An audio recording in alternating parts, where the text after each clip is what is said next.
Hello everybody, welcome back. PieCover here. Yes, amazing Monday. And this Monday I want to talk about an article that I wrote the other day.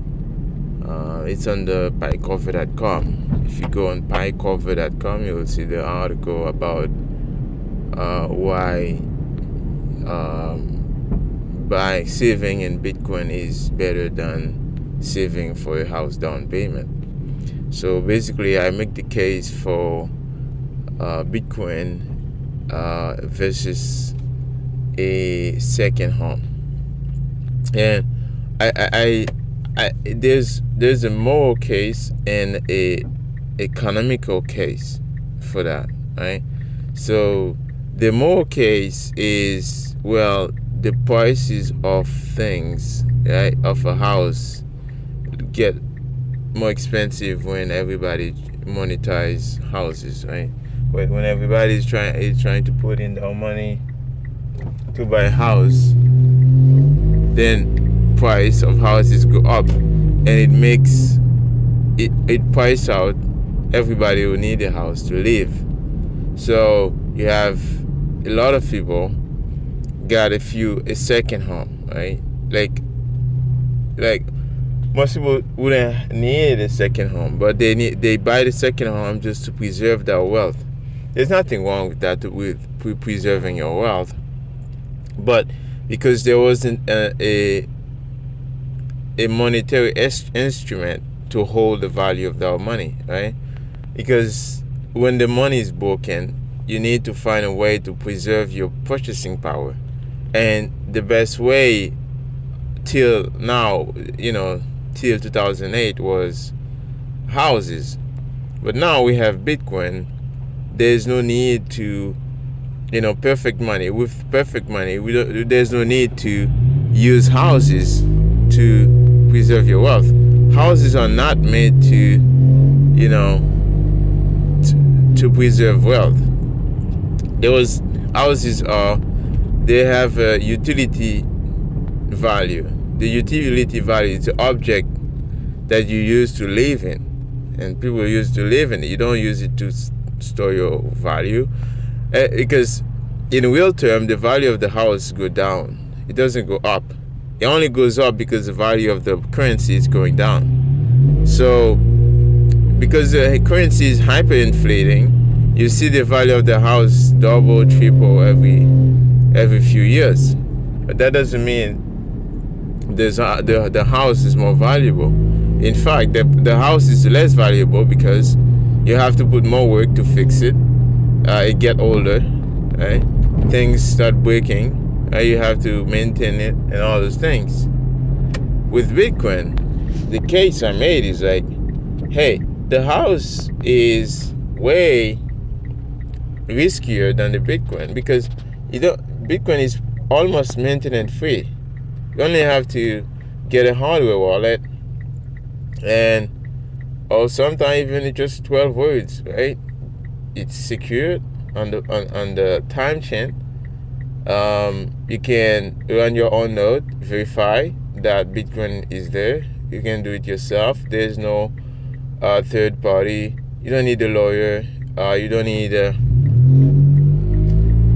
real estate agent, right? There's no Bitcoin agent like you need to when you want to sell it. You just go on an exchange anywhere in the world, and then just sell it if you want to. You pay like sometime 1 or 2%, for the transaction. But in real estate, you pay at least 5% for commission to the real estate company, and then you have to pay to the lawyer, right, and all that, and then you have to pay taxes and all those things, right? Bitcoin is way less. Bitcoin is frictionless, right? So you can't buy food or things you like with your house, right? So your house value is illiquid. You can't sell it anytime you want, right? With the Bitcoin, you can You can use the same Bitcoin instrument, right? Because it's a medium of exchange, a medium of account. You can use the same thing to buy things with it. You can buy food, you can buy clothes, you can buy things on Amazon, you can buy things with it. The same thing, right? Just the instrument. It is the money, it is the map and the territory, right?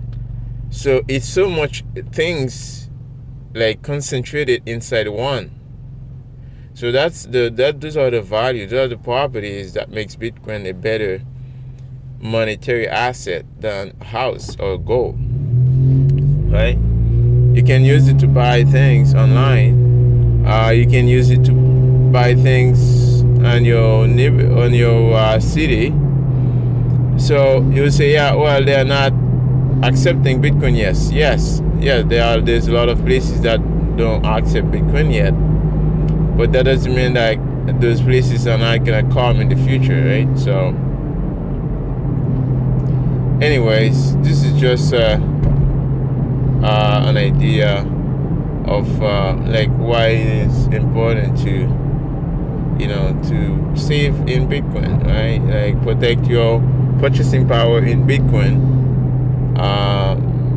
There's nothing wrong with protecting yourself against inflation, right? You should. In fact, you should protect yourself and your family, right?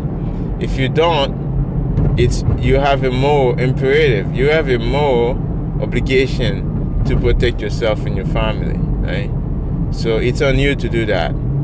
But doing it the right way is much more important. First of all, you get a better return on your investment with Bitcoin because you have real wealth. The moment you start saving in Bitcoin, you own it.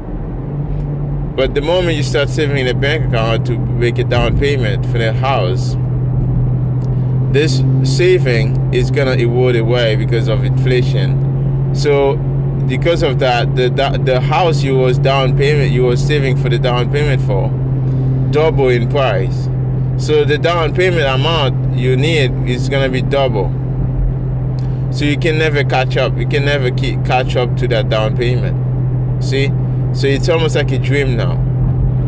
And also, even if you made it to the down payment and you pay that, and then you get to go to the bank, and then you have a 30-year mortgage. This house is not gonna be yours until you basically pay it off full, right? So if it's not paid off, it's not yours. It's still the bank house. They can't just do anything they want, basically, because it's not yours. They can't take it from you if you miss a couple payment. They can basically raise the interest rate on you and say, hey, you can't afford that. They put $1,000 on the mortgage higher, so you don't have an other income stream to cover that extra 1,000, so you lose it and you go bankrupt. That's the other thing too, right? When you lose your house, you go bankrupt at the same time. So you don't just go bankrupt and then you keep the house. No, you go bankrupt and then you lose the house. You lose both. So that's a problem, right? And Bitcoin fixes this, right? Bitcoin fixes this. So these are just ideas I wanted to just put out there, and yeah. So I hope you guys enjoy, and yeah. So the case for Bitcoin over homes is very important to understand, and yeah. So I really hope most people understand that, and